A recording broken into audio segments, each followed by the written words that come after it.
ब्रह्मा का पिता है, कौन विष्णु की मां, शंकर का दादा कौन है, हमको दे बता। ये जानने के लिए कृपया सुनिए। जगत गुरु तत्वदर्शी संत रामपाल जी महाराज के अमृत वचन सर्व पवित्र धर्मों के पवित्र शास्त्रों के आधार पर। नमस्कार दर्शकों, आज हम आपको एक ऐसी बहन का अनुभव सुनाने जा रहे हैं जिसे सुनकर आप हैरान हो जाएंगे। दिल्ली की रहने वाली राधा जी की मां को जलन का रोग था, जिसका इलाज इनको कहीं भी नहीं मिल रहा था। राधा जी राधा स्वामी पंथ में बचपन से ही जुड़ी थी। राधा स्वामी पंथ की साधना से भी इनको कोई लाभ नहीं हो रहा था। राधा जी व इनके परिवार की किस्मत तब बदली जब इनके पूरे परिवार ने संत रामपाल जी महाराज की शरण ग्रहण की। राधा जी का कहना है कि संत रामपाल जी महाराज की शरण में आने के बाद इनको अद्वितीय लाभ मिले हैं। दर्शकों, आइए अब सुनते हैं राधा जी की कहानी इनकी अपनी जुबानी। नमस्कार जी। नमस्कार सर। क्या नाम है बहन जी आपका? मेरा नाम राधा उपाध्याय है। राधा जी, आप कहाँ के रहने वाले हैं? सर मैं खानपुर दिल्ली की रहने वाली हूँ। संत रामपाल जी महाराज से नाम दीक्षा आपने कब ली?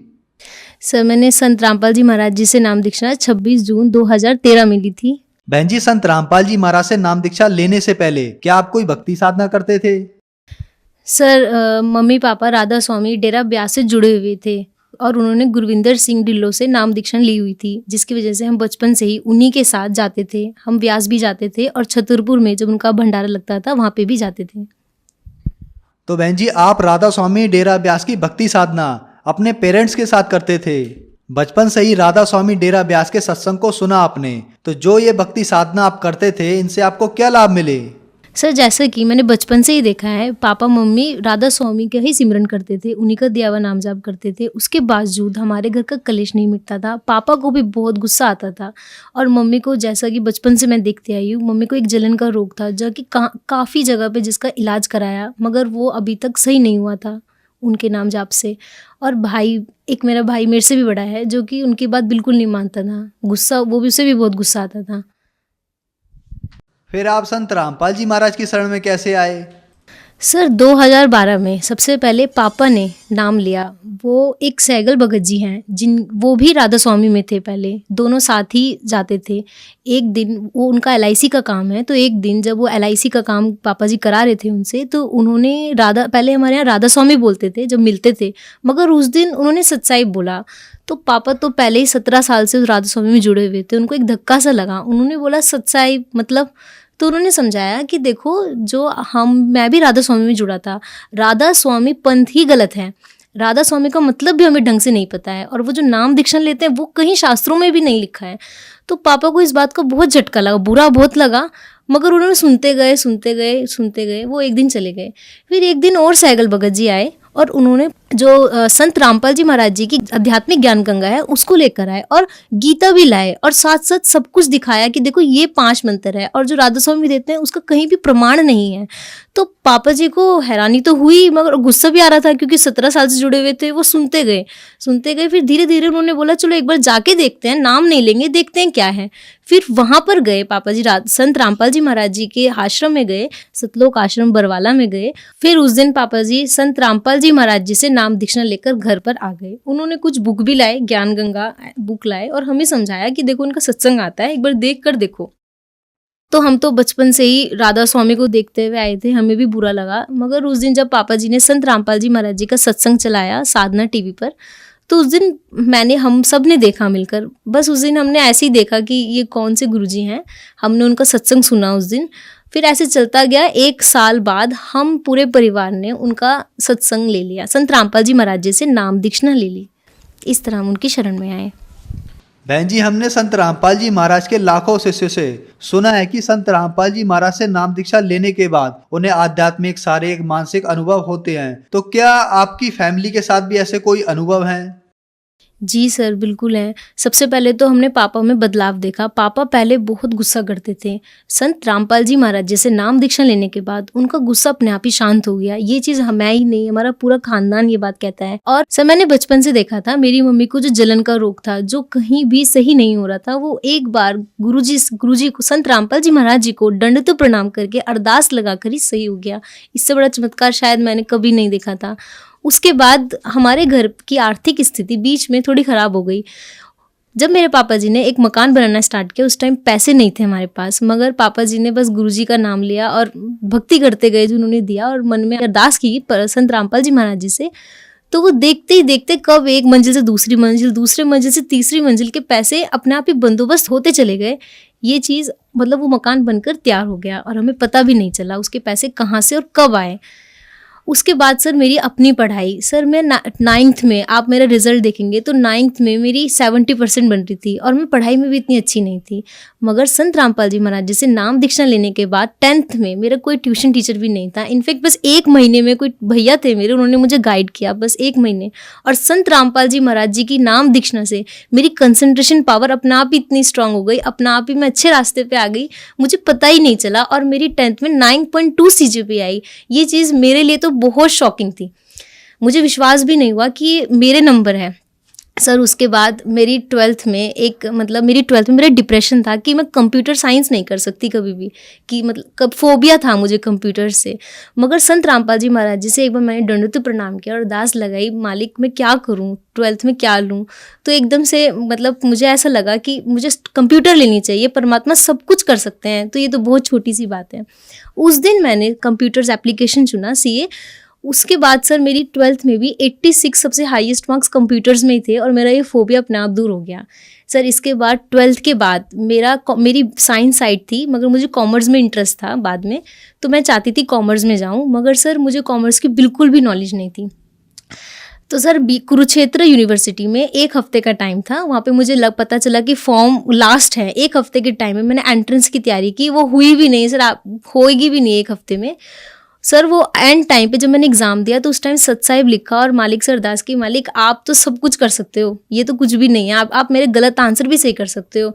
और मैंने पापा जी से आके भी कहा था, पापा जी अगर मेरा इसमें एडमिशन होगा तो मेरे बलबूते पे नहीं, संत रामपाल जी महाराज जी की वजह से ही होगा, नहीं तो मेरे अंदर इतना नहीं कि मैं वो एंट्रेंस क्लियर कर दूँ। सर उसके बाद ठीक 2 दिन बाद ही वो रिजल्ट आया और ऑल ऑफ इंडिया में बस 3 ही बच्चे चुने जाने थे, बाकी सारी हरियाणा को प्रेफरेंस थी। ऑल इंडिया में दिल्ली टॉप पे मेरा नाम था, बहुत अच्छी रैंक के साथ था। तो सर ये तो मेरी ज़िंदगी के लिए मेरे लिए सबसे बड़ा चमत्कार था। बाकी सर आए दिन तो चमत्कार होते ही रहते हैं, बहुत होते हैं। जैसे कि सर अभी मैं BBA कर रही हूँ, BBA फाइनल ईयर में हूँ, अभी मेरी 2nd ईयर में मैंने टॉप किया है, जो कि मैं कभी सोच भी नहीं सकती थी कि BBA करते वक्त और मैं टॉप करूँगी। तो सर मेरे लिए तो चमत्कार ही है। बहन जी, संत रामपाल जी महाराज से नाम दीक्षा लेने के बाद आपकी फैमिली में बहुत बड़ा बदलाव आया और उसके साथ साथ आपकी माता जी की जो जलन की बीमारी थी वो भी संत रामपाल जी महाराज से नाम दीक्षा लेने के बाद ठीक हो गई। आप खुद बताती हैं कि आप पढ़ाई में बहुत ज्यादा कमजोर थी, लेकिन संत रामपाल जी महाराज से नाम दीक्षा लेने के बाद आपने एंट्रेंस भी टॉप किए और उसके अलावा आपकी जो क्लास की स्टडी थी उसमें भी आपने टॉप किया। तो जो श्रद्धालु आपको सुन रहे हैं, आप उन्हें क्या संदेश देना चाहेंगी? सर हमारी कबीर साहिब जी की एक वाणी है, मानो जन्म दुर्लभ है मिले न बारंबार, जैसे तरवर से पत्थर टूट गिरे बहुर न लागे डार। सर मैं यही कहना चाहूँगी कि जिस तरह मुझे पता चला कि मानो जन्म इम्पॉर्टेंट है, कि आप भी हमारे गुरु जी की शरण में आओ, सद्भक्ति करो, शास्त्रों का ज्ञान लो। इससे अच्छा ज्ञान तो आपको मिल ही नहीं सकता। आजकल आप एजुकेटेड हो। मेरे हाथ जोड़कर आप सबसे प्रार्थना है कि आप संत रामपाल जी महाराज जी की शरण में आओ, नाम दीक्षा लो और अपना मनुष्य जीवन को कल्याण कराओ। बहन जी, संत रामपाल जी महाराज से नाम दीक्षा कैसे ले सकते हैं? सर संत रामपाल जी महाराज जी के अनेकों चैनलों पर सत्संग आते हैं, जिसके नीचे एक पीली पट्टी आती है, उस पर कई नंबर लिखे हुए हैं। अगर आप उनको कांटेक्ट करेंगे तो वो आपके पास के नामदान स्थल का एड्रेस आपको बताएंगे और आप वहां जाकर आप संत रामपाल जी महाराज जी से नाम दीक्षा ले सकते हैं। धन्यवाद बहन जी। धन्यवाद सर। अब जगत गुरु तत्वदर्शी संत रामपाल जी महाराज जी के सत्संग के माध्यम से उस अद्वितीय आध्यात्मिक ज्ञान के बारे में जानते हैं जिसके माध्यम से आप भी प्राप्त कर सकते हैं ऐसे आध्यात्मिक, मानसिक और भौतिक सुख जो अभी तक आपने सिर्फ मीराबाई, ध्रुव, प्रहलाद जैसे कुछ ही भक्तों की जीवन कथा में सुने होंगे। अब सुनिए तत्वदर्शी संत के संग शास्त्र अनुकूल भक्ति सत्संग, ऐसा अद्वितीय आध्यात्मिक ज्ञान जिसका है सर्वधर्मों के पवित्र शास्त्रों में प्रमाण। सम्मन कहने लगा, बेटा तू बाहर खड़ा रहना और मैं लाऊंगा भीतर आटा, अंदर से आटा निकाल के, और ऐसे करना कोई घर का सदस्य जाग गया और मुझे पकड़ देगा तो मैं इस सुराख के अंदर से आटा भी फेंक दूंगा बाहर, कपड़े में बांध दूंगा और तू लेके भाग जाना। ठीक है।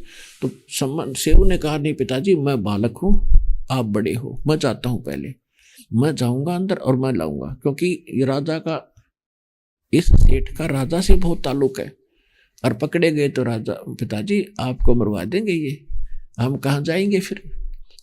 तो सम्मन ने कहा, बेटा आपको मरवा देंगे तो फिर मैं कहाँ जाऊंगा।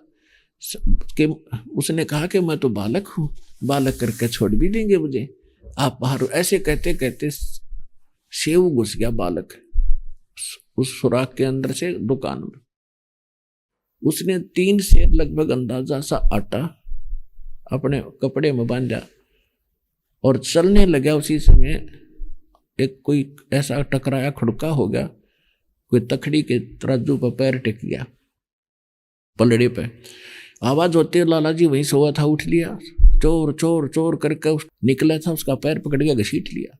तब तक उसने वो आटा बाहर फेंक दिया और थाम के बांध दिया पिलर से, रस्से थे, और देखा दीपक चसा के, अच्छा भगत जी हैं, आज थारे ढोंग का पता लग गया ना, ऊपर तो भगत रात ने चोरी करो तुम्हें।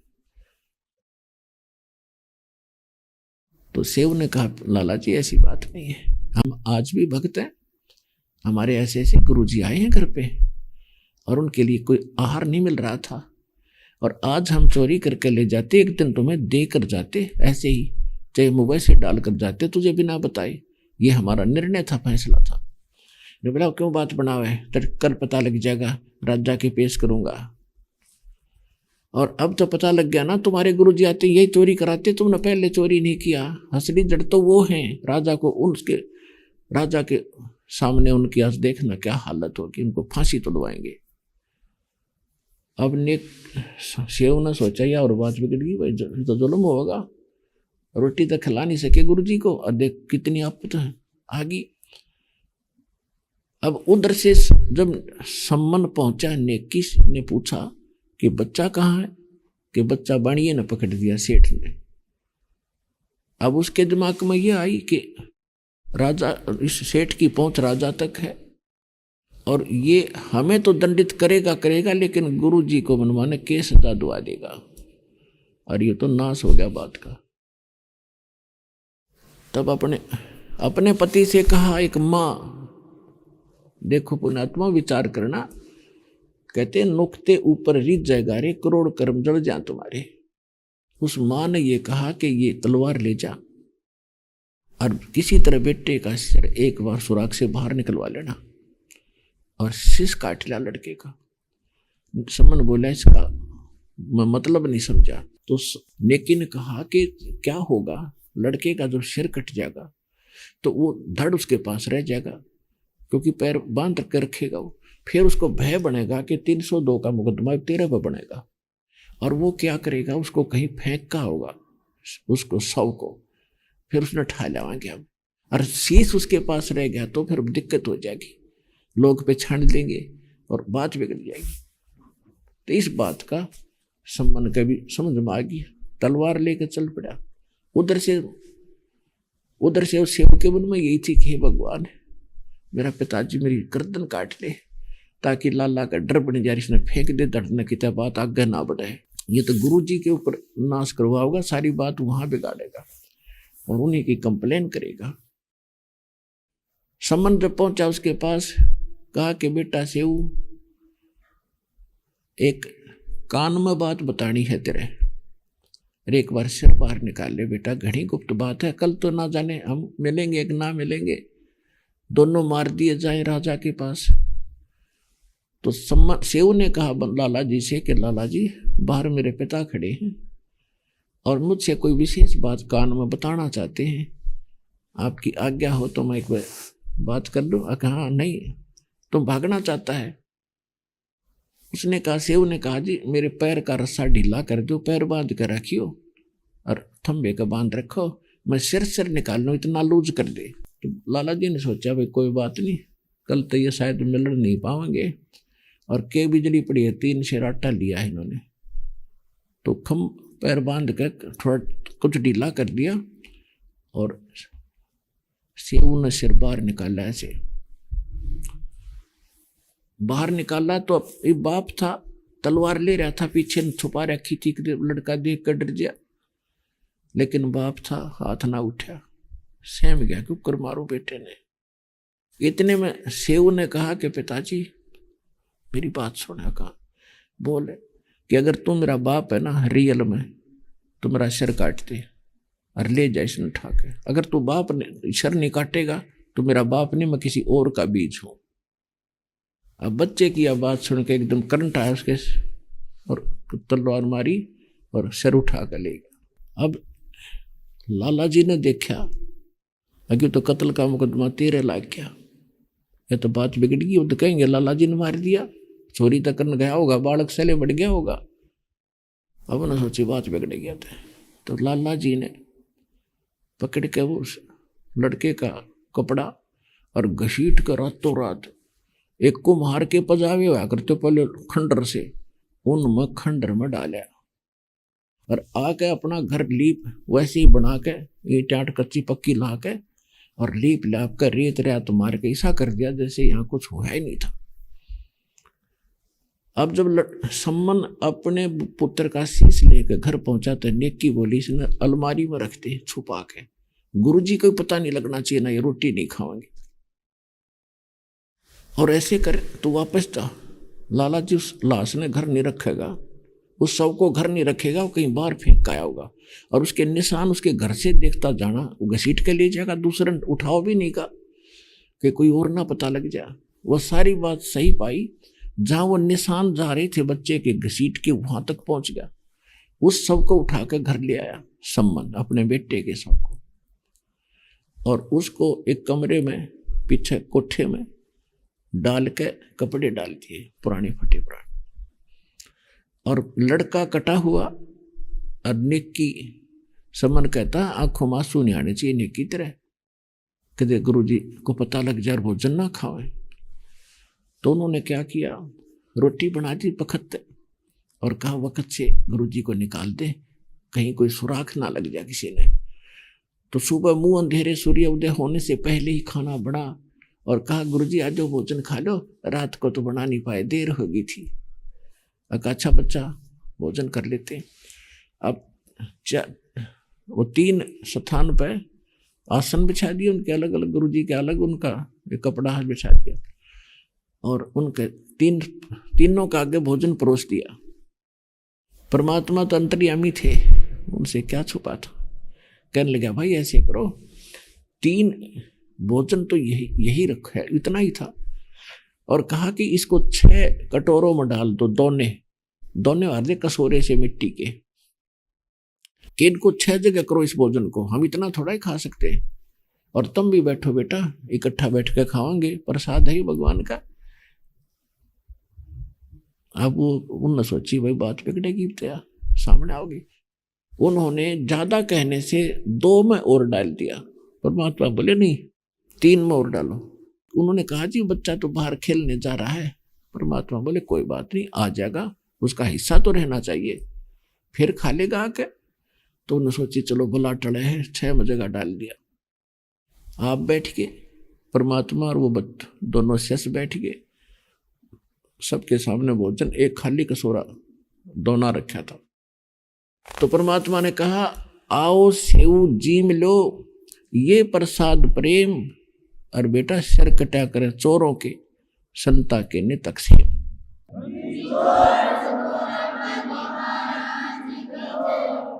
सेव धड़ पर शीश चढ़ा और आ बैठा पंगत मां, और नहीं गरारा गर्दन के, यो ओ सेव उकना।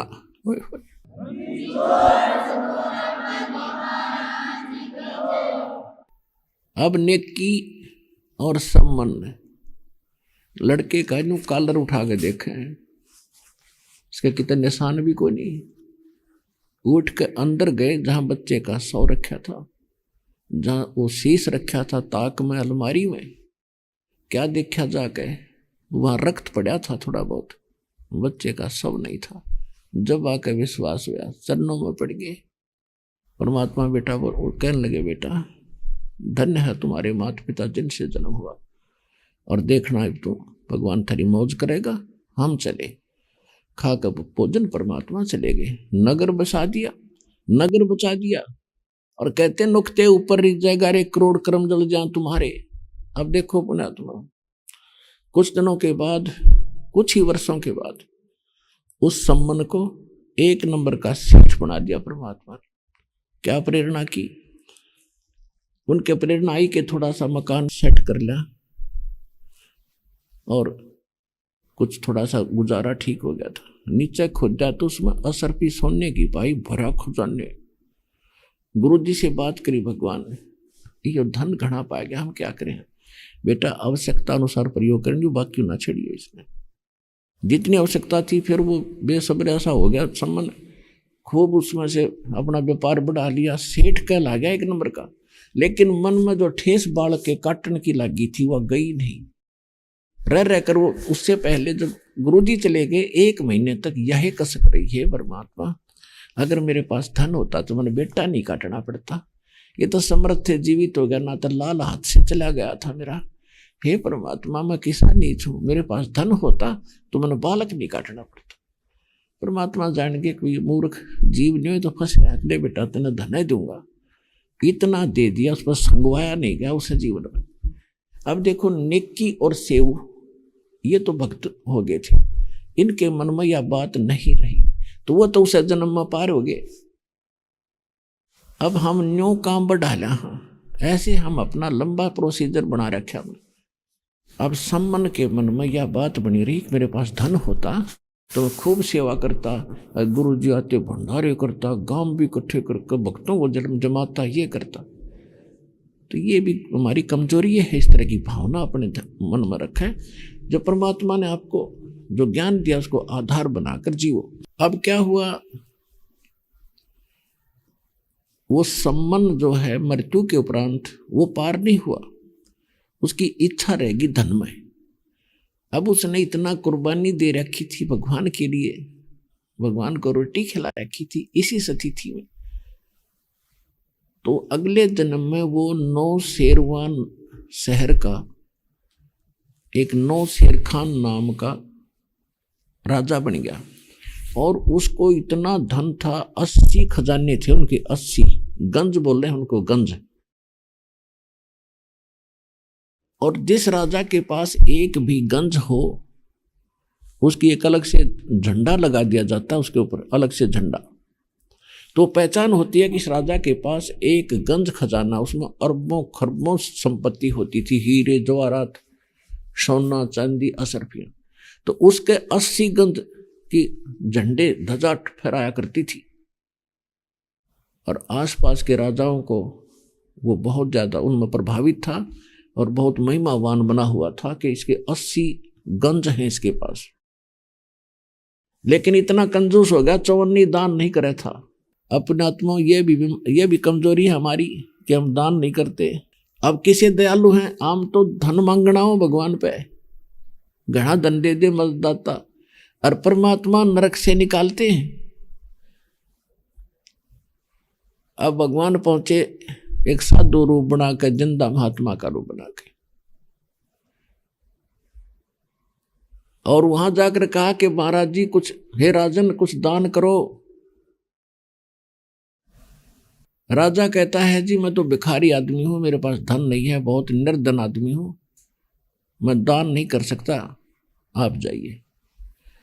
तो परमात्मा ने जो साधु रूप में खड़े थे कहा कि देखो आपके तो खजानों की झंडी लगा रखी है, आपके हीरे पानी जवाहरात भरे पड़े हैं इसके अंदर, आप कहते हो निर्धन हो।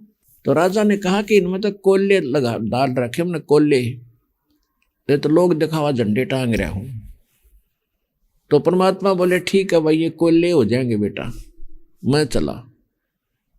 अब उसके इस बात का पता था साधु का वचन पार होया करे।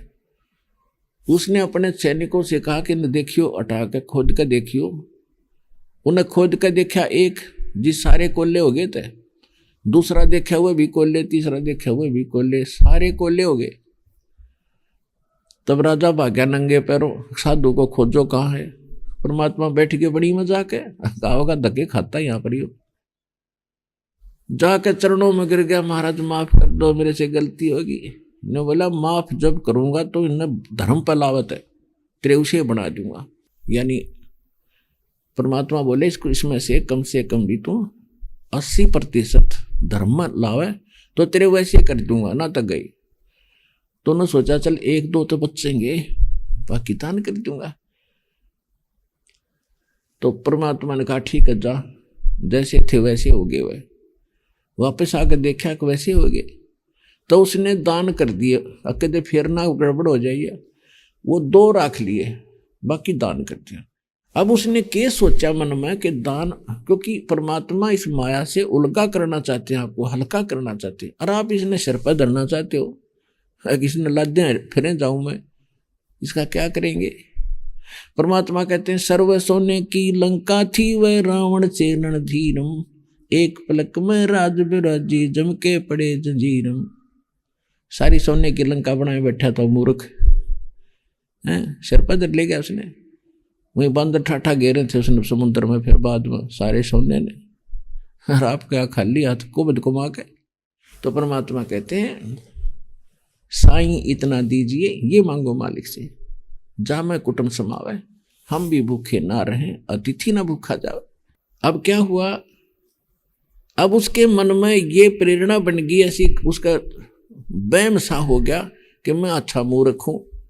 एक संत के कहने से सारा खजाना बैठ दिया, मेरे पास घना धन होता तो घोड़े खरीदता, ये करता, कई शादियां कराता। फिर ये कुमत होती है माया की, मैं तो यही कुमत हो जाती है। ऐसे करते करते उसकी मृत्यु होगी। अब देख दयालु दाता ने उसके धर्म करवाया। अब चलिए पार तो होगा जब हो जाएगा, पर इसकी दुर्गति तो बच्ची रहेगी। अगले जन्म में फिर यू बलक शहर का बादशाह बन गया, राजा बन गया। अपने आत्माओं, जो जन मेरी शरण है, ताका हूं मैं दास, गेल गेल लाग्या फिरूं हूं जब तक धरती आकाश। अब भगत के अंदर भगवान की चाह हमेशा बनी रहती है, चाहे वो राजा हो चाहे गरीब हो। जो पिछले जन्म में भक्ति करता हुआ आ रहा है और तुरंत मनुष्य जीवन भी लगातार उसको मिल रहा है, तो उसमें भगवान की चाह जाती नहीं, समाप्त नहीं होती। तो वैसी प्रकार एक संत ने, नकली ने उसको धोखा दे दिया था, और सभी संतों को उसने फिर अपनी कैद में डाल रखा था। बलख शहर के बादशाह ने, उसका नाम था अब्राहिम सुल्तान अधम। अब्राहिम सुल्तान अधम ने सभी अपने क्षेत्र के जितने भी उसके राज्य में संत थे सबको लाया और कैद में डाल दिया, और वहाँ सजा देते, चक्की पीसो। वो चक्की कैदियों से, जो अपराधियों से पिसवाते थे आटा, अब सेना के काम आता था और वो उन्हें सजा मिलती थी, ऐसा करते थे। तो परमात्मा देखो वहां से भी उसको निकालने के लिए गए। एक जैसे हमारे यहाँ राजस्थान के लोग आते थे, घने घने ऊंट लेके, ऊंटवाड़ बोला करते हैं उसने, उनको रभारी भी कह देते हैं, कारवान भी कह देते हैं। तो इस प्रकार का उस कारवान जैसा वेशभूषा बनाकर, जैसे राजस्थान के भगत आते हैं, लंबे बड़े बड़े साफे धोती, डबल लांगड़ की, लंबी लंबी जूते और एक हाथ में लठ। रात के समय परमात्मा ऊपर राजा के अपने जो उसका रेस्ट कराया करता, सोया करता रात्रि ने, उस महल की छत पर प्रकट हो गए सतलोक तक आके, और वहां लाठी से डंडे से खट खट करने लगे। राजा की नींद भंग हुई। उसने कहा रे कौन है कमबख्त, ऊपर कौन शोर कर रहा है, इसको पकड़ कर लाओ। सैनिक गए भाग कर और लाए पकड़ के। एक ग्रामीण सा व्यक्ति और जैसे बावड़ा सा बोला बाला सामने खड़ा। राजा ने पूछा भी कौन है तू, कहाँ से आया है, छत पर क्या कर रहा था। उसने कहा जी मैं ऐसे ऊँटों वाला हूँ और मेरा एक ऊंट गुम हो गया और मैं उनको खोजता खोजता आपकी छत पर आ गया। मैंने सोचा ऊपर बैठा हो तो देख लेता हूं, बड़ा लंबी चौड़ी छत थी आपकी। राजा ने सोचा है तो सचमुच भोला भाला व्यक्ति है, उसको उससे कहा, रे मूर्ख, छत पर ऊंट कभी जा सकता है? तेरी अकल कहाँ गई? राजा ने जो संत कैद किए थे उनसे यही प्रश्न करता था कि क्या तुमने भगवान पा लिया? कोई 20 वर्ष से लगा, कोई 30 वर्ष से, कोई 40 वर्ष से, और यदि तुमने मिल गया है तो मुझे भी मिलाओ। अब ना तो न भगवान का पता था, बेचारे श्रद्धालु अवश्य थे, साधु संत बने हुए थे, कुछ नकली कुछ थोड़े बहुत ठीक थे, उनके पास ये जवाब नहीं था, तो उनको जेल में इसलिए डाला था। तो परमात्मा ने कहा, फिर उसके प्रश्न का उत्तर दिया कि जिस प्रकार महल की छत पर ऊंट नहीं हो सकता, क्वाइट इम्पॉसिबल, ठीक इसी प्रकार इन बकवादों को जो तू कर रहा है, इस गद्दी पर बैठ कर बकवाद करने से भगवान नहीं मिल सकता। न्यू कह के अंतर ध्यान हो गए। राजा का चक्कर आ गया, उसको चक्कर आ गए, बेहोश हो गया। उधर से परमात्मा पहुंच गए उस कैद के अंदर के सामने खड़े हो गए जाकर, जहां पर वो उसके 360 बच्चे बैठे बैठे चाकी पीस रहे थे। वो भी भगत थे, दाता को रो रहे थे। और हम प्रार्थना करते हैं विष्णु का आगे, हमारे दुख भी यूं दूर करता है करके। वहां जाकर खड़ा हो गए उसी रूप में। सैनिकों ने कहा, जेल के पहरेदारों ने भी, कैसे आया क्या तू? कि राजा ने मेरी सजा कर दी भाई। अच्छा कहाँ? चल तो भी अंदर। कहा ठीक है, वो भी अंदर कर दिया, भगवान भी। अब कहा कि ले चक्की है, बैठ इस पे तू भी पीस। अब सारे लगा रखे थे वो जितने भी साधु संत थे, भगवान को भी एक चक्की बता दी, पैर किस पर बैठ जा। परमात्मा बोले, भाई देखो एक बात सुनो, एक काम करवा लो हमारे पे, चाहे तो ये चाकी पिसवा लो, चलवा लो, और चाहे इसमें ये दाने डलवा लो। एक काम तुम करो, एक काम करेंगे। अब सैनिका ने उठा, गुस्सा हो गया कि ये मूर्ख आदमी सटराई करावे। अच्छा क्रांतिकारी आया कि चल तुम्हें ठीक करेंगे हम, तुम चक्की घुमाओ और हम कणक डालेंगे। उन्होंने ये सोच रखा था कि अन्य दिनों में हम 2 घंटे इनसे चक्की चलवाते तो 6 घंटे चलवाएंगे और इसको ठीक करेंगे। अब ये सोच के परमात्मा तो वो कहने लगे, ठीक है चलाओ चक्की। परमात्मा बोले, तुम भी पोजीशन पकड़ो इसमें दाने डालने के लिए या कहाँ कणक डालने के। वो भी खड़े हो गए। परमात्मा सोटी ले रहे थे, छोटी सी वो लाठी, उस लाठी को एक चक्की के किले का मार दिया और उन सब से कह दिया, तुम खड़े हो जाओ एक बार। जितने साधु संत वो चक्की पीस रहे थे, तुम खड़े हो जाओ 1 मिनट। वो खड़े हो गए। एक चक्की का अपने वाली का लगाया था, वो सारी चक्की चलने लगी अपने आप, फुल स्पीड पे। बोल सतगुरुदेव की जय, कबीर भगवान की जय।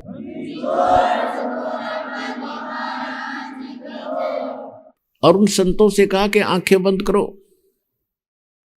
उन आंखें बंद करी और कहा खोलो। खोले तो जंगल में खड़े काफी दूर। और कहा परमात्मा ने, भाग जाओ तुम यहाँ से, इस मूर्ख के राज्य फिर ना जाना। और आप भी अंतर ध्यान हो गए। तब फिर राजा को पता चला कि ऐसे ऐसे वो चक्की अपने आप चल रही है। अब वो सैनिकों ने डर हो गया जो इंचार्ज थे कैद के, कि राजा ही हमने फांसी देगा, हमें नौकरी से निकाल लेगा, दंडित करेगा कि सारे कैदी भाग गए। अब वो डर गए और वो चक्की चल रही। तो उन्होंने जाके संदेशा दिया। तो राजा चल के आया, होश में आ गया। फिर वो देखा कि सारी चक्की चले, तो वो भी बचाए दंडित होते हैं ना, तो वो भी दंडित कर देता वो मूर्ख। तो राजा के जब खूब काफी देर खड़ा रहा, वो चलती रही, राटा डालर खूब पीसन लाग रही, फिर बंद होगी। तब राजा ने सोचा, भाई ये तो कोई आम व्यक्ति नहीं था, ये तो भगवान था, अल्लाह था, अल्लाह का स्वरूप था, कोई उसका जो अंश था, फरिश्ता था। और ये सोचे भगवान एक बार फिर आवे, फिर दर्शन करूं। कुछ दिनों के बाद परमात्मा फिर गए, एक मुसाफिर यानी यात्री का रूप बना के। सिर पर छोटी सी गठड़ी, फटे पुराने से कपड़े, ग्रामीण व्यक्ति सा बनकर राजा अपने महल के सामने बैठा था। शाम के समय 4-5 बजे से, और परमात्मा पहुंच गए, सैनिक खड़े। तो उसने जाके कहा, परमात्मा ने कहा कि ए सराय वाले, धर्मशाला वाले, सराय माने धर्मशाला, भाई मुझे एक कमरा किराए पर दे दे, और मैंने ऐसे ऐसे वहां जाना था, देर हो गया, सुबह जाऊंगा मैं, और इसका किराया बता कितना लेगा एक कमरे का। नो बैठ के गठड़ी धर के बैठ गया। अब राजा उसके मुंह की तरफ देखे, कहने लगे अरे भले आदमी, तेरे को ये सराय दिखाई देती है? ये तो राजा का महल है, मैं राजा हूँ। बोले यात्री कहाँ आ गया तू यहाँ पर? धर्मशाला तो बाहर है, वहाँ जाओ, सराय तो वहाँ पर है। तो परमात्मा बोले ए भाई जी, आपसे पहले कौन था इसमें?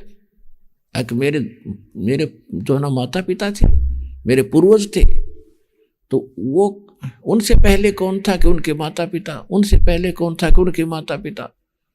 तो कहाँ गई वो कि वो तो अल्लाह खुदा को प्यारी हुई। तो आप कितने दिन रहोगे भाई जी इसमें? ये सरा नहीं तो तू महल समझता इसको? ए महामूर्ख, नो कह के अंतर जानोगे। ये तेरे बाप दादा पड़पीडी कहते हैं हम कारवान हो आए, मलों पे ऊंट बताए, मुझे बादशाह सुल्ताना, तुम कहाँ रहते जिंद दीवाना। हम महलों पे ऊंट बताई, सुल्तानी को त्यावर आई, दूजे का सिद्ध गवन किया रे, वो महल सराय लिया रे। जब हम महल सराय बताई, सुल्तानी को त्यावर आई। ये तेरे बाप दादा पड़ पीढ़ी, ये भी बसे सरा में गिद्दी, ऐसे ही तू उठ चल जाई, ताते में ये महल सरा बताई। और यूं कह के दाता अंतर ध्यान हो गए। उसके बाद फिर क्या हुआ? अब देखो पुणात्मा, हम तो मांगे राजपाट और धन, और भगवान आप अपने रत्न को कैसे नाश होने दे, अपने लाल को कैसे नरक में जान देगा। ऐसे भगत को जो इस माया के अंदर धस गया, दलदल के अंदर, और इस दलदल में धसने के बाद निकालने के लिए क्रेन चाहिए, क्रेन आपको, और वह क्रेन परमात्मा के पास है। यहाँ से आप नहीं निकल सकता जीव दलदल से। अब वह क्रेन इस दास को दे रखी है।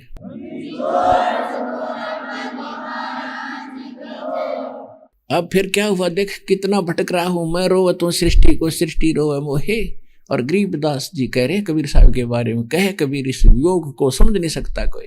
आज कुछ दिनों के बाद क्या हुआ? राजा फिर नॉर्मल सा हो गया। रानियां ने, अब क्या होता है कि रानियों ने बुलाए जंतर मंतर करनिए, झाड़ फूक करने वाले बुलाए, साधु संत ओझा बुलाए।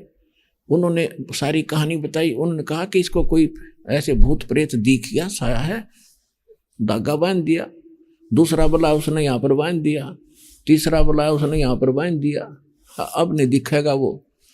अब राजा नॉर्मल सा हुआ। एक दिन उनका एक बहुत बड़ा बाग था राजा का, उसको 9 लखा बाग कहा करते। 9 लाख प्रकार के पेड़ पौधे उसमें होते थे, लंबा चौड़ा क्षेत्र होता था। उसमें दिन में रेस्ट करता था 2-4 घंटे, शुद्ध हवा, बढ़िया वातावरण।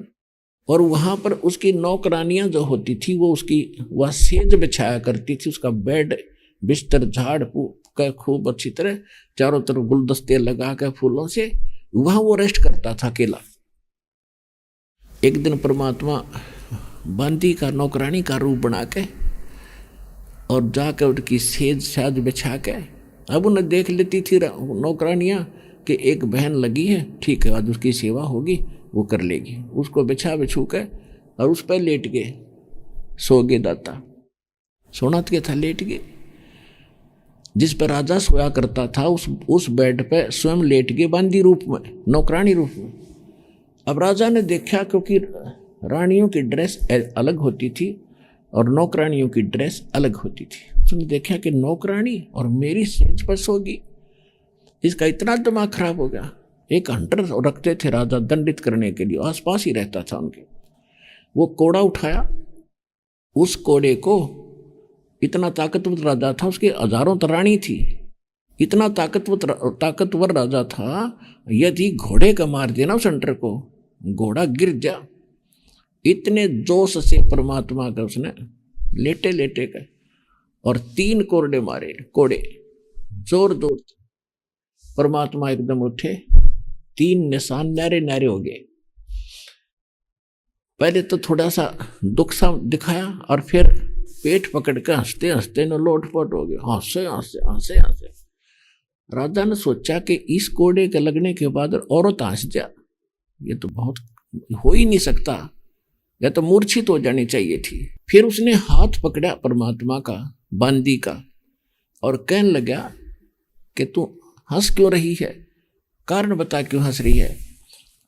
तो परमात्मा ने कहा मैं इसलिए हंस रही हूं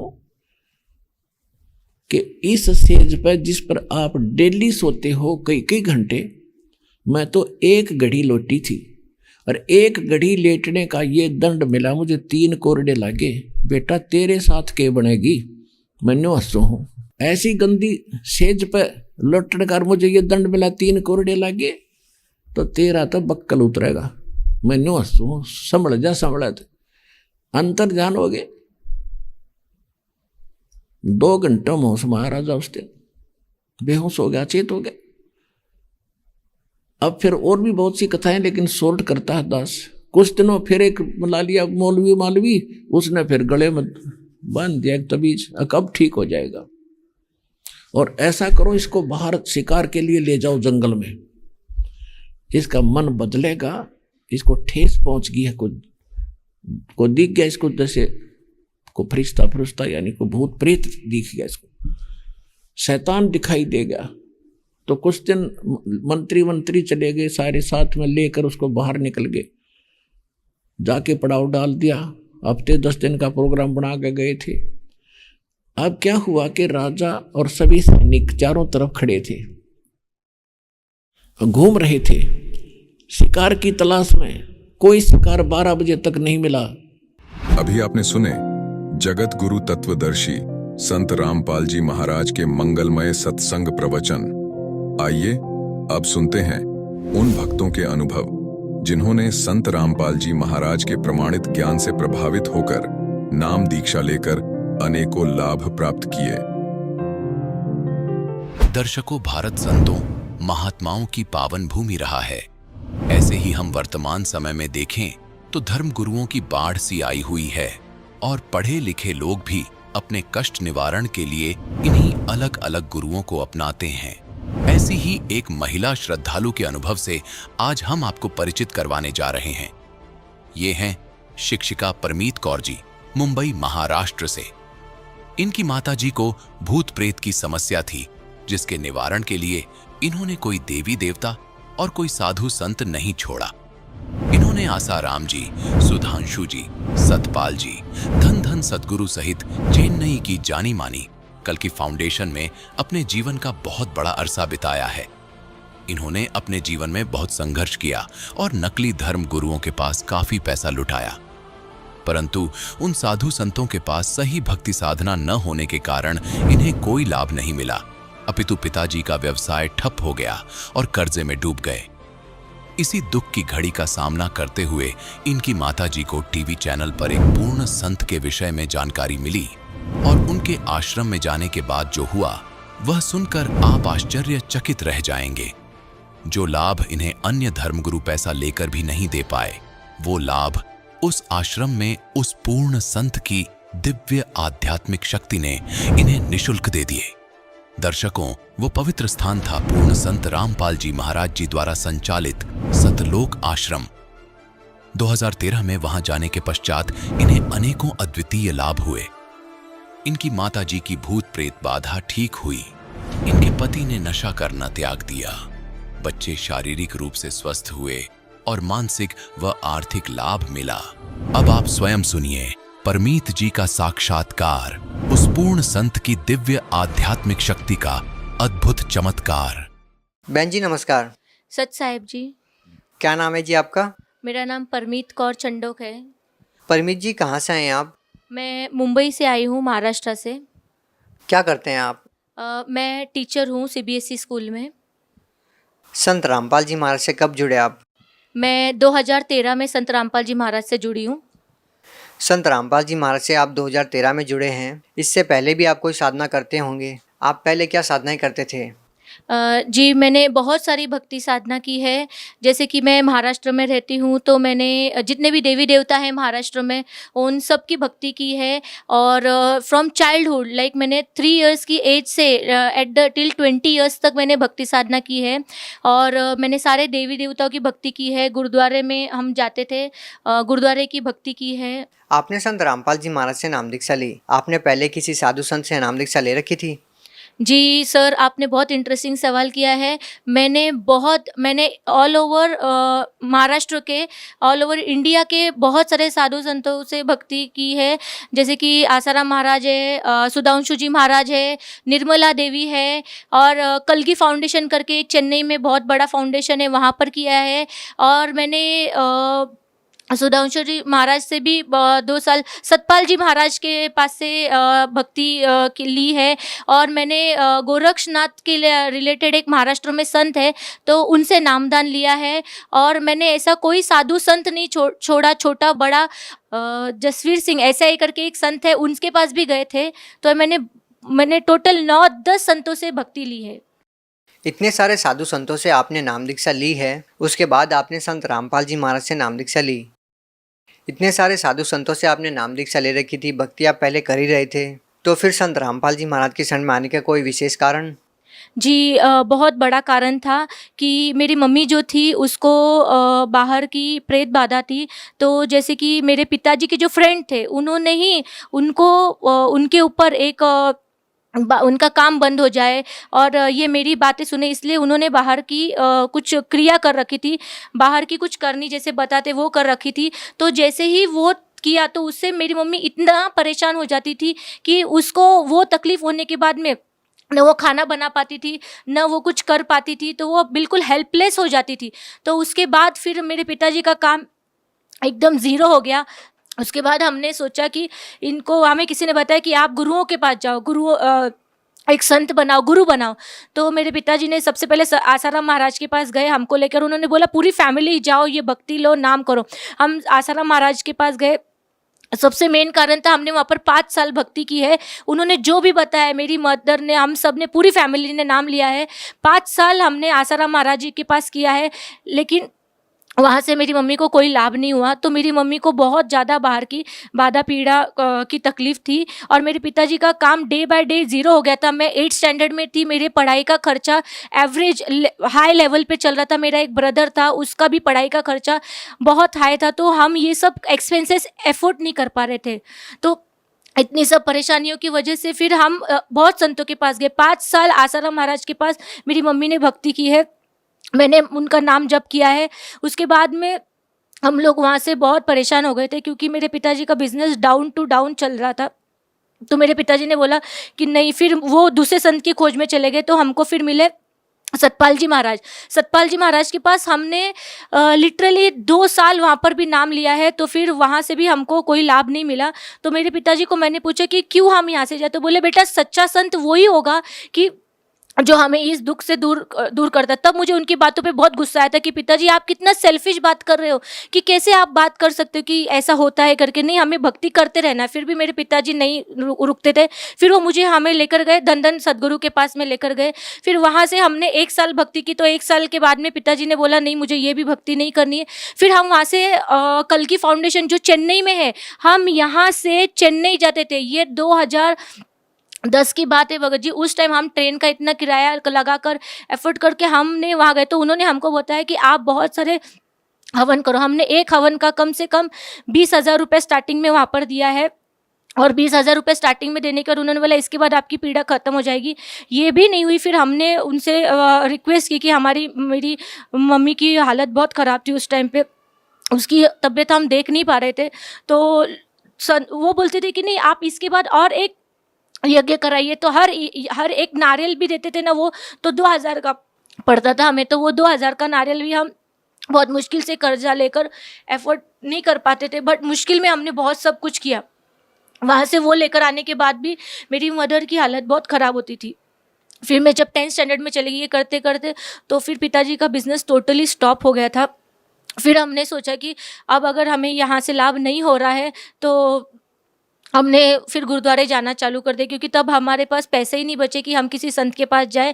और हर संत के पास जाना होता था ना, तो किराए के अलावा हमें बहुत सारा पैसा जोड़ना पड़ता था, तो जो हम कर्जा ले लेकर ऑलरेडी कर्जा भी बहुत चढ़ चुका था हमारे ऊपर। बहन जी, आप विभिन्न संतों के पास गए, आखिर आपकी समस्या क्या थी कि आपको इतने सारे संतों के, महंतों के, इतने सारे बाबाओं के आपको चक्कर लगाने पड़े? आखिर आप लोगों को समस्या क्या थी? सर, ये जो परेशानी थी, जो हमारी बाहर की जो तकलीफ़ जो मेरी मम्मी को होती थी, तो जब हम उनके पास जाते थे, मैंने सतपाल जी महाराज के पास गई हूँ, उन्होंने मुझे जो नाम दिया है, तो वो नाम आज संत रामपाल जी महाराज बताते हैं कि ये ऐसा-ऐसा नाम है। मैंने वहाँ पर प्रैक्टिकली वो नाम का जप 2 साल किया है। आसाराम महाराज जी ने जो नाम मंत्र हमको दिए थे, जो सरस्वती मंत्र हमको दिया था बचपन में, वो नाम मैंने 5 साल तक किया है। और गोरक्षनाथ के पास 7 मंत्रों का जाप दिया था, जो मैं 108 की माल मैं करती थी। मैं आज आपके सामने एक लाइव एग्जाम्पल हूँ कि मैंने इतने गुरुओं के पास जाकर इतनी भक्ति की है, उन्होंने जो साधना दी है वो मैंने प्रैक्टिकली की है। मैं किसी भी संत के पास फेक बात नहीं कर रही हूँ, मैं खुद का सेल्फ एक्सपीरियंस आज बता रही हूँ आपको कि मैं उनके पास जाकर मैंने इतने years, 20 years of my life मैं उनके पास गई हूँ। 2-2 साल मैंने उनके साथ रहकर वो भक्ति की है जो उन्होंने दी है, और ये मैं खुद एक्सपीरियंस करके आई हूँ कि वहाँ पर क्या, मैंने खुद उनका प्रचार भी किया है कि ये संत है, आप इनके पास जाओ। तो वो मैंने जो प्रचार किया वहाँ पर, उस भक्ति से मुझे लाभ नहीं हुआ। तो फिर आपको कैसे आराम मिला? आपकी जो सारी बाधाएं थी, वो जो परेशानियां थी, कैसे ख़त्म हुई फिर वो सारी परेशानियां? तो जब हम संत रामपाल जी महाराज के पास पहुँचे, तो मेरी मम्मी ने पापा जी से कहा कि पापा ने मेरे पूछा कि आप संत रामपाल जी महाराज से आज हमने नाम ले लिया है, तो क्या आज आपको वो तकलीफ़ फिर से हो रही है? तो मम्मी ने बोला यहाँ तो नहीं हो रही, हम घर जाके चेक करेंगे हो रही है कि नहीं। अगर घर जाते ही मुझे तकलीफ़ नहीं होगी तो ये संत रामपाल जी महाराज खुद परमात्मा का अवतार है, तो यही हमारे सच्चे गुरु हैं करके, और यही भक्ति हम इसके आगे उम्र भर करेंगे। और थैंक्स टू बंदी छोड़ सदगुरुदेव रामपाल जी महाराज, उस दिन के बाद मेरी मम्मी की वो जो तकलीफ़ थी ना, वो बिल्कुल नहीं हुई है। मेरी मम्मी साथ में है, और उसको आप देख सकते हो लाइव। देखो आज वो है ना मेरे साथ जिंदा है करके। ये जो बाहर की तकलीफ़ होती है ना, ये इंसान को कहीं का नहीं छोड़ती, ये मार के ही दम लेती है। माता जी नमस्कार। सत्संग। आपकी बेटी जो अनुभव हमारे दर्शकों के सामने जो साझा कर रही है, क्या वास्तव में ही आपको ये परेशानियां थी? क्या वास्तव में ही आपने हिंदुस्तान के सभी संतों के पास जाकर अपनी बीमारी का इलाज करवाना चाहा? जी हाँ, मुझे भूत बाधा की तकलीफ थी। रात के 1:30-2 बजे रोज़ मुझे नींद नहीं आती थी। जब मैं सोती थी, कोई तो भी चीज़ आके मुझे परेशान करती थी, मुझे किधर हाथ में किधर कुछ ऐसे टोचती थी, तो मैं उठ के बैठ जाती थी, डर जाती थी। कभी कभी वो चीज़ मेरे मुंह के अंदर श्वासों के थ्रू अंदर प्रवेश कर जाती थी, पेट तक आ जाती थी, तो पेट दुखने लग जाता था। दुखने लगा तो ऑटोमेटिकली मैं आधी रात को उठ के बैठ जाती थी। आपको जो परेशानियां थी उसका समाधान करने के लिए आपने किन किन धर्मगुरुओं से आपने नाम दीक्षा ली? जो समस्या थी उसको हल करने का उपाय पूछा? मैंने पहला स्वामी हरिदास जो है वडगांव शहरी में, पूना में रहते हैं, उनके पास गई थी। फिर किसी ने बताया भाई आसाराम बापू जी के पास जाओ, उनको सदगुरु कर लो, तो उनके पास भी गई थी। उनके पास से भी आराम नहीं आया। फिर सुधांशु जी महाराज के पास गई, और फिर जो देवी रहती है, दुर्गा माता रहती है, कल्की फाउंडेशन वालों ने बोला कि आप दुर्गा यज्ञ करो। तो दुर्गा यज्ञ को बहुत पैसे के खर्चे थे, तो हमको इतना अफोर्ड नहीं होता था। फिर भी एक बार हमने किया। एक बार करने से कुछ इतना लाभ हुआ नहीं, थोड़े दिन आराम हुआ जरूर, लेकिन उसके बाद फिर वो परेशानी चालू होगी। मतलब मेन मुझे क्या, रात को नींद नहीं आती थी। वो जो परेशानियां थी कैसे खत्म हुई फिर वो सारी परेशानियां? मैं जब टीवी के चैनल के माध्यम से थ्रू जो आई हूँ, ये संत रामपाल जी महाराज के जो प्रवचन ख़त्म होते थे, उसके लास्ट में जो बताते थे कि किन भक्तों को कैसे लाभ हुआ, वो सुनती थी। तो उससे मुझे लगा भी मेरा भी जो प्रॉब्लम है इधर से हल होएगा। तो मैंने हमारे भगत जी को कहा कि हम इधर आश्रम में फ़ोन करते हैं। तो हमने हरियाणा में फ़ोन किया, तो वो उधर बोले आपने एड्रेस दे दिया पूना का भी, आप इधर आ जाओ, ये तो आपको इधर आके नामदान लेना पड़ेगा तो ही होगा, ये फ़ोन के ऊपर पूरी बात नहीं हो सकती। तो हम लोग उधर हरियाणा चले गए। हरियाणा गए तो उन्होंने बोला आपको नामदान लेना पड़ेगा, तो उधर नामदान ले लिया। और उसी दिन से मुझे तुरंत ही, मुझे उस दिन रात को मैं शांति से आराम से सोई, मुझे कुछ तकलीफ नहीं हुई। फिर भी मेरे दिल में ऐसा आया भी मैं ऐसा ना हो, अभी तो मैं संत रामपाल जी महाराज के सामने हूँ, ये उपस्थित है इधर गुरुजी, और घर में जाकर मुझे तकलीफ ना हो जाए। तो हम उधर 5-7 दिन रुक गए कि रात को भी मुझे कुछ तकलीफ होती है कि नहीं, तो कुछ तकलीफ नहीं हुई। और फिर घर में आने के बाद भी मुझे कभी तकलीफ नहीं हुई। हमने उधर कुछ पैसा विसा कुछ भी दिया नहीं। देखिए, पहले जो आपको समस्या थी तो विभिन्न संतों ने आपको अलग अलग तरह के विभिन्न अनुष्ठान बताए, अलग अलग तरह से आपसे पैसा लिया। तो जब आप संत रामपाल जी महाराज के शरण में गए तो आपने कितने अनुष्ठान किए, कितने पैसे आपने दिए जब आपको ये राहत मिली? मैंने 1 पैसा भी दिया नहीं, उधर मुझे सब फ्री में हुआ। खाली उधर गुरुजी ने जो मंत्र दिए हैं, वो मंत्र करने मात्र से ही मेरी वो तकलीफ हल हो गई। उन्होंने जब लाइन में लग के आशीर्वाद दिया, हालांकि मैंने उनको बताया भी नहीं था भाई मुझे ये तकलीफ है, लेकिन वो तो अंतर्यामी है, वो तो परमात्मा है, वो तो स्वयं जानते हैं भाई मेरे बच्चे को क्या तकलीफ है, वो स्वयं ही जान गए। उन्होंने मुझे आशीर्वाद दे दिया और मैं ठीक हो गई। आपने हिंदुस्तान के उन सभी नामी गिरामी संतों से नाम दीक्षा ली जो आज के दिन टीवी चैनलों पर प्रसिद्ध हैं, लाखों लोगों का प्रतिनिधित्व करते हैं, लेकिन आपकी माताजी की जो भूत प्रेत की बाधा थी वो किसी भी संत से दूर नहीं हुई। आपकी ज़िंदगी में जितने भी कष्ट थे वो किसी भी संत से दूर नहीं हुए। लेकिन जब आपने संत रामपाल जी महाराज से नाम दीक्षा ली तो आपके सभी वो दुख दूर हो गए। तो संत रामपाल जी महाराज से नाम दीक्षा लेने के बाद आपको और क्या राहत मिली जो आप लेना चाहते थे? सर मुझे सिर्फ संत रामपाल जी महाराज के पास से नाम मात्र लेने से जिस दिन मैंने नाम ले लिया उसके बाद मेरे हस्बैंड बहुत ड्रिंक करते थे। और मैंने 20 साल भक्ति क्यों की थी कि शायद मैं लाइफ जब मेरा मैरिज होगा उसके बाद मुझे कुछ परेशानी नहीं होगी। इतनी सारी देवी देवता की भक्ति करने के बाद इतने यज्ञ, डे एंड नाइट यज्ञ किए मैंने, मंदिरों में माथा टेका है, हार फूल चादर वादर जितना भी मटेरियल था मैंने सब भक्ति भाव से चढ़ाया है। ऑल सब मैंने उपवास, हर दिन के उपवास मैंने कर लिए हैं। और इतना करने के बाद मैरिज के बाद मेरे ऊपर बहुत दुखों का पहाड़ टूट गया। तो उस दिन मैं मैंने पिताजी को बोला, तुमने तो मुझे बोला था कि सब भक्ति करो ताकि शादी के बाद तुमको सब बेनिफिट होंगे। मेरे लाइफ का मैंने बोला एक भी बेनिफिट नहीं है। मैं डे एंड नाइट में वर्स्ट सिचुएशन में जा रही हूँ। मेरे हस्बैंड बहुत ड्रिंक करते थे। वो ड्रिंक की वजह से उनका बहुत बार एक्सीडेंट हो गया है। उनका बिजनेस टोटली लॉस में गया और मेरे 2 छोटे बच्चे थे, मैं होमलेस हो गई। वो बिजनेस इतना लॉस में गया और 4 व्हीलर बिक गई। मैं रेंट के घर पे रहने के लिए आई। मैंने बोला इतना भक्ति करने के बाद इतने दुखों में कोई नहीं जी सकता है। मैंने सब मंदिरों में जाना स्टॉप कर दिया था और मैं कुछ भी नहीं करती थी। फिर बाद में मेरे पिताजी ने मुझे बताया कि आप एक बार संत रामपाल जी महाराज से नाम ले लो। तो उसके बाद मैंने बोला ठीक है। पिताजी बोला ये लास्ट अपने लाइफ का प्लीज़ एक बार करो। जब मैंने संत रामपाल जी महाराज से नाम लिया विदिन 6 मंथ मैंने संत रामपाल जी महाराज को नहीं बताया था कि मेरे हस्बैंड इतना ड्रिंक करते। उन्होंने 6 महीने के अंदर उनको प्रेरणा हुई, वो खुद आए, उन्होंने नाम लिया।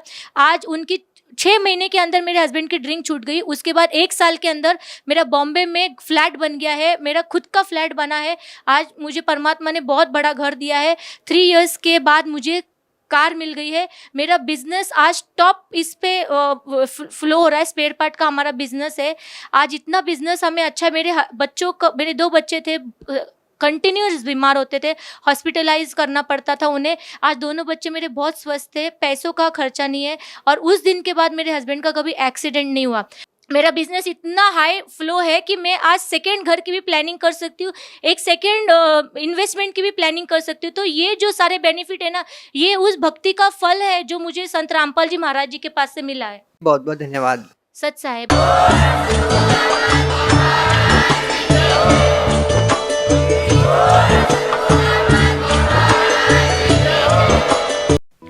आप सुन रहे थे जगत गुरु तत्वदर्शी संत रामपाल जी महाराज के मंगल प्रवचन। अधिक जानकारी के लिए संपर्क करें